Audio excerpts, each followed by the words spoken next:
dans les cordes. Mais on prend déjà beaucoup de buts. À ce moment-là, déjà on prend beaucoup de buts. Odo avait alarmé, il voulait des renforts, il voulait d'autres joueurs. Bon, ça n'a pas été fait. Faute de peut-être de moyens, ou dans je pense plus de moyens, mais bref, en tout cas. Il y a donc voilà, il y avait déjà après le 8-0 peut-être qu'il devait partir, Moi je pense qu'il aurait dû peut-être être limogé ici, bref. Donc Odo arrive, au mois de décembre, match justement contre Toulouse, comme quoi le match contre Toulouse ne réussit pas cette saison. Arrive le match de Toulouse, hop, qu'est-ce qu'on apprend le lendemain de la défaite face à Toulouse? Monsieur Olivier Deloglio démine ses fonctions. Et on nous apprend qu'il va y avoir un entraîneur, on parle de plusieurs entraîneurs, on parle d'Habib Beye, il y a plein d'entraîneurs, et là on nous apprend que Kilmer a se jeté son dévolu sur Eric Orneland. Alors qui c'est ce monsieur? On se dit mais qui c'est ce monsieur? Bon, on se dit bon, pourquoi pas, on verra. Il arrive du coup avant le match de Coupe de France face à Marseille, mais c'est pas lui qui prend le groupe en fonction, c'est Laurent Huard. Match face à Marseille en Coupe de France, je n'en parle pas. Ce match-là a été horrible. Et donc il arrive au mois de janvier face à Reims. Et là on voit des choses intéressantes. On voit une équipe qui est cohérente. On a vu des belles choses. Sur les deux premiers matchs en Hollande, sur le mois de janvier, globalement, à part Paris, où on a été battu, autrement on prend 3 points contre Reims, on prend 1 point contre Nantes, et on prend 1 point contre Auxerre. Donc ça te fait quand même ça te fait 5 points. Le mois de janvier c'est pas trop mal. Et alors le mois de février c'est la débandade. Ça y est. La débandade, tout ça, on commence à prendre des buts, Marseille, tout ça. Mais en fait le projet de jeu Hollande il est simple. Il arrive et se dit, il n'a pas tout révolutionné. Enfin, il n'a pas révolutionné trop de choses, mais en tout cas, ce qu'il veut mettre en place, c'est pas mal parce qu'il veut. C'est un coach qui aime la possession, qui veut faire jouer ses équipes. On l'a vu d'ailleurs sur la partie de saison, sur certains matchs. Saint-Etienne a quand même bien joué au football, il faut le dire, par moment, parce que sur certains matchs c'était compliqué. Par moment on a bien joué au football, on a bien su faire circuler le ballon. Face à Lyon c'était un super match, on a vu vraiment un match de très haut niveau de Stéphanois. Et face à Reims c'est pareil, il y a des matchs où voilà, Stéphanois fait vraiment un bon match. Mais c'est pareil, aujourd'hui le problème qui se pose globalement sur les deux entraîneurs, c'est que il n'avait pas les joueurs pour mettre en place ce qu'il voulait mettre en place. Et offensivement ça allait très bien, il a fait progresser plein de joueurs, ça par contre il faut aussi le dire. Sassin a explosé grâce à lui. Cardona quand même, je pense qu'il a été bien positionné, c'est aussi grâce à Eric Orneland qu'il a mis côté droit. Il y a plein de joueurs qui ont explosé, il y en a qui sont sortis du 11 comme je dis, mais il y a plein de joueurs qui ont progressé et ça il faut le dire. Bien sûr qu'il a fait des mauvais choix, bien sûr que parfois il fait des mauvais choix, une question titulaire, bon ça c'est un choix que je comprends pas. Mais bon, il n'a pas de choix. C'est vrai qu'il a joué toujours en 4-3-3, mais globalement, il faut pas dire que non, il a fait que des mauvaises choses, parce que ça veut dire qu'on n'a pas oublié. Aujourd'hui, Saint-Etienne a pris 17 points avec Orneland, c'est 4 points de plus qu'avec Odo. Bon, vous allez me dire c'est rien, mais quand même, il prend 4 points de plus. C'est pas mal. Pour un entraîneur qui est arrivé au mois de janvier, il prend 17 points. Bon, on va voir si. Moi, je pense qu'il faudra monter le club dans quelques années, mais bon, bref. Pour moi, il faut garder Eric Orneland parce que l'avenir il se construit avec lui. Parce qu'il y a des belles choses. Mais du coup, l'avenir c'est quoi? On va en parler maintenant. L'avenir c'est quoi? Déjà, on va jouer en Ligue 2 la saison prochaine. On va rejouer en Ligue 2. On va revivre ça. Bon, ce club n'a pas sa place là, mais bref. Et qu'est-ce qu'il va falloir faire? Déjà, il va falloir peut-être virer certains joueurs qui n'ont pas envie de porter ce maillot vert. C'est pas possible autrement. Peut-être faire le ménage dans les bureaux, comme je dis, Soukas, Perrin, Rustem, mettre vraiment des joueurs, des personnes qui sont vraiment de Kilmer pour vraiment dans le recrutement notamment, et repartir en Ligue 2, reconstruire en fait en Ligue 2 petit à petit, parce que voilà, maintenant la question c'est qui tu vas garder. Bon, la réalité c'est qu'aujourd'hui il y a des joueurs qui vont partir, faut pas se le cacher. Je pense que Benjamin Mouchouari va certainement partir. Il y a d'autres joueurs qui vont partir, Stassin, ils en parleront au Paris FC, on verra s'il va partir. Mais globalement, ouais, je pense qu'il va y avoir des joueurs qui vont partir. L'Arsenal ne partirait pas, d'après ce qu'on a pu entendre hier en zone mixte.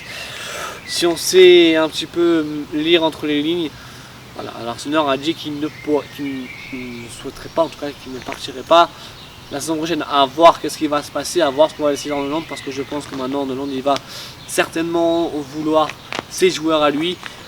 Et voilà, et je pense qu'il va vouloir faire ses joueurs, mettre des joueurs à lui. Je pense que Kilmer aussi va vendre certains joueurs et ils n'auront pas joué. Certains joueurs, ils vont devoir partir.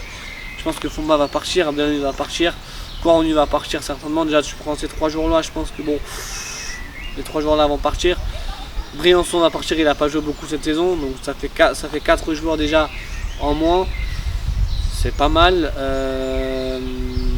Après, on verra sur les cadres, soi-disant, qui va rester, qui va partir, mais il y a beaucoup d'incertitudes qui vont arriver à la Saint-Étienne, ça c'est clair. En tout cas sur le plan du sportif. Après, il y a encore l'hypothèse, on est loin de ça. L'hypothèse c'est la DNCG, la DNCG qui va bientôt, je crois, le passage des clubs va pas tarder à commencer, fin du mois, début du mois prochain. Et donc la DNCG en fait va tout simplement donner ce qu'on est en mesure, savoir si quels clubs vont passer à la DNCG, quels clubs vont être relégués ou pas. Donc il y a encore cet espoir, mais honnêtement, moi je vous dis, je préfère qu'on reste en Ligue 2 et reconstruire plutôt qu'on remonte en Ligue 1. On reste en Ligue 1 et qu'on ait une saison catastrophique. C'est mieux de repartir en Ligue 2, de reconstruire petit à petit le projet, pas de récent et pas de se dire oh on est à l'espoir d'être obligé. Même moi aujourd'hui, je vous cache pas, je suis encore bien affecté par ça, donc on verra. Je vous évoquerai un petit peu une possibilité dans une prochaine vidéo sur ça, sur justement le fait que il y a des clubs qui passeront par le DNCG. Bon, on n'est pas encore là, mais en tout cas je l'évoquerai parce que c'est un petit peu aussi la problématique, donc on verra bien ce qui va se passer. Mais bon, si on se raccroche, il y a peut-être ce petit espoir là, mais moi je vous le dis honnêtement, moi je préfère qu'on reste en Ligue 2, qu'on se reconstruise et qu'on aille de l'avant en Ligue 2 pour remonter. Même si ça va prendre 2 ans pour remonter, ça prendra 2 ans.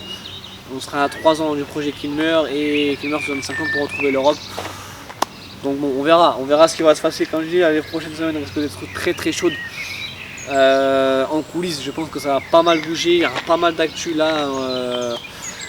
Je pense qu'il y aura d'autres vidéos, attention, hein, c'est pas parce que c'est la fin de saison que ça y est, il n'y a pas d'autres vidéos. Non, il va y en avoir d'autres. Il y aura des vidéos sur le mercato. Il y aura des vidéos sur ce qui se passe donc avec la DNTG, mais il y aura beaucoup de vidéos mercato. Il y aura aussi pas mal de... Voilà, il y aura le calendrier aussi, que je ferai une vidéo sur le calendrier, parce qu'il va y avoir des bons matchs en Ligue 2 hein, quand même. On va retrouver Saint-Étienne-Grenoble, Saint-Étienne-Annecy, on va retrouver un Saint-Étienne-Le Mans, match historique aussi, Saint-Étienne-Le Mans, Saint-Étienne-Nancy, Saint-Étienne-Red Star, des matchs comme ça. Il y a des belles équipes en Ligue 2. Donc encore une fois, on va avoir des stades pleins et ça fait quand même plaisir. Et puis surtout, on n'aura pas besoin de payer 40 € pour voir les Verts jouer en Ligue 1. C'est ce qu'il faut se dire. Je crois que les Verts joueront sur beIN Sport. On verra pas la vidéo. De toute façon, l'arbitrage, j'en ai déjà fait des vidéos. Je vais pas en reparler. Surtout pour la Saint-Étienne, je vais pas en reparler. Peut-être que je ferai plus tard. Vraiment à froid, encore plus à froid sur une autre vidéo encore, où j'analyserai peut-être certains détails. Mais bon, en tout cas, le constat aujourd'hui est le même. Saint-Étienne est en Ligue 2. Saint-Étienne a 3 mois pour constituer une équipe capable de remonter tout de suite en Ligue 1. Ou en tout cas dans les 2 années à venir. Voilà, donc j'espère que les dirigeants ne vont pas se tromper. On verra qu'est-ce qui va se décider avec Eric Randeland. En tout cas, lui devrait rester, mais je pense qu'il y a des joueurs qui vont partir, il faut dire la vérité. On verra, je pense que ça va être très chaud en coulisses ces prochaines semaines, ces prochains mois. Au mois de juin, le mercato va pas tarder à ouvrir, donc on va voir vraiment ce qui va se passer. Parce que, comme je dis, ça risque d'être très animé ces prochaines semaines à la Saint-Étienne. On verra tout ça. Moi, du coup, je vous retrouve certainement dans pas longtemps pour une vidéo, comme je dis, un petit peu spéciale sur mon amour pour la Saint-Étienne, parce que je vous l'ai dit, je ferai une vidéo vraiment spéciale sur mon amour pour le club. On n'en est pas encore là, on redescend un petit peu de nos émotions, de cette descente en Ligue 2. Et après voilà, on analysera un petit peu les scénarios possibles aussi de la DNCG. On fera une vidéo sur les sanctions de la DNCG, les sanctions possibles contre certains clubs, notamment contre Lyon, parce que Lyon fait les malins contre en Ligue 2. Mais attention, Lyon n'est pas sorti d'affaire. Très loin de là, Lyon est en grande difficulté financière. On en parlera aussi dans une vidéo prochaine. Mais comme je dis, il va y avoir des surprises à la DNCG. Et voilà, peu importe le résultat, on sera toujours supporter des Verts. Ça, c'est sûr. L'année prochaine, je continuerai les vidéos débrief de l'AS Saint-Etienne, toujours sur YouTube bien évidemment, avec toujours des petites vidéos sur Insta, mais principalement sur YouTube. Ça y est, la chaîne est officiellement lancée, donc on continuera les vidéos pour encore plus, voilà, encore pas mal de vidéos. Il y aura beaucoup de vidéos qui vont arriver prochainement, et l'année prochaine, vu que Saint-Etienne va jouer les samedis, j'espère pas les vendredis je ne pourrai pas aller voir les matchs, mais quand Saint-Etienne jouera le samedi, j'irai voir les matchs, et bien évidemment que je serai au stade même l'année prochaine. On fera des vidéos, toujours peut-être des vidéos débrief devant le stade l'année prochaine, on verra. Ça sera peut-être le nouveau format. Moi aussi cette saison, cette fin de saison me permet de me reposer et de préparer la saison prochaine pour les vidéos de la Saint-Etienne et sur d'autres projets qui arrivent.